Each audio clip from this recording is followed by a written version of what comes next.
13. Hakim terlapor tidak diperkenankan untuk terlibat atau melibatkan diri dalam pemeriksaan dan pengambilan keputusan dalam perkara perselisihan hasil pemilihan presiden dan wakil presiden, pemilihan anggota DPR, DPD, dan DPRD, serta pemilihan gubernur, bupati, dan wali kota yang memiliki potensi timbulnya benturan kepentingan. Rekomendasi: menimbang bahwa dengan bertolak dari hal-hal serta fakta-fakta yang ditemukan selama berlangsungan proses persidangan, Majelis Kehormatan Mahkamah Konstitusi memandang penting merekomendasikan hal-hal berikut. 1. Hakim konstitusi tidak boleh membiarkan kebiasaan praktek saling pengaruh-mempengaruhi antar hakim dalam menentukan sikap, dalam memeriksa, mengadili, dan memutus suatu perkara yang menyebabkan independensi tiap hakim sebagai 9 pilar tegaknya konstitusi menjadi tidak kokoh, dan pada gilirannya membuka peluang untuk terjadinya pelemahan terhadap independensi struktural kekuasaan kehakiman Mahkamah Konstitusi secara kelembagaan. 2.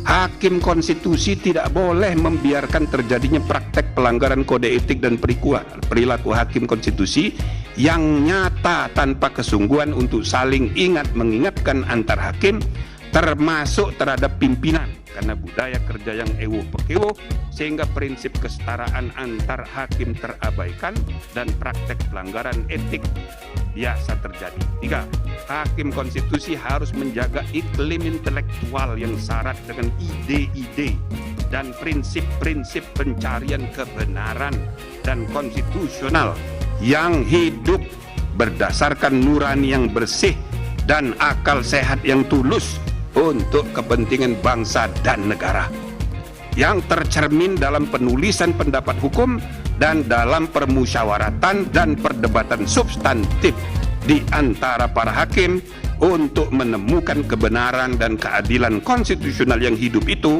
sebagaimana mestinya. 4. Hakim konstitusi secara sendiri-sendiri dan bersama-sama harus memiliki tanggung jawab hukum dan moral untuk menjaga agar informasi rahasia yang dibahas dalam rapat permusyawaratan hakim tidak bocor keluar.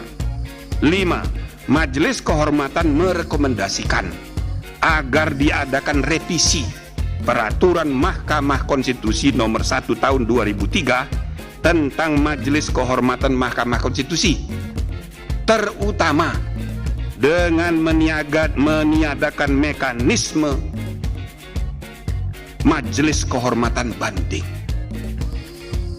atau bila mana dinilai sangat diperlukan, maka sebaiknya diatur dalam undang-undang, bukan diatur sendiri oleh Mahkamah Konstitusi. Nah, sebelum saya amar, itu namanya jeruk makan jeruk, ya kan? Nah, tapi itu jeruk makan jeruk tidak masuk di putusan. Nah, yang terakhir, amar putusan.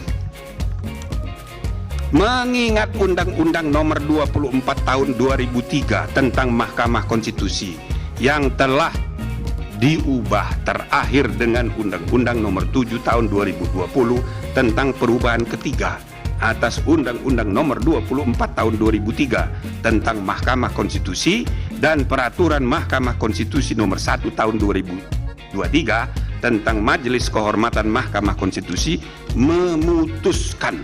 menyatakan hakim terlapor terbukti melakukan pelanggaran berat terhadap kode etik dan perilaku hakim konstitusi sebagaimana tertuang dalam Sabta Karsa Utama, prinsip ketidakberpihakan, prinsip integritas, prinsip kecakapan dan kesetaraan, prinsip independensi, dan prinsip kepantasan dan kesopanan. 2. Menjatuhkan sanksi pemberhentian dari jabatan Ketua Mahkamah Konstitusi kepada hakim terlapor.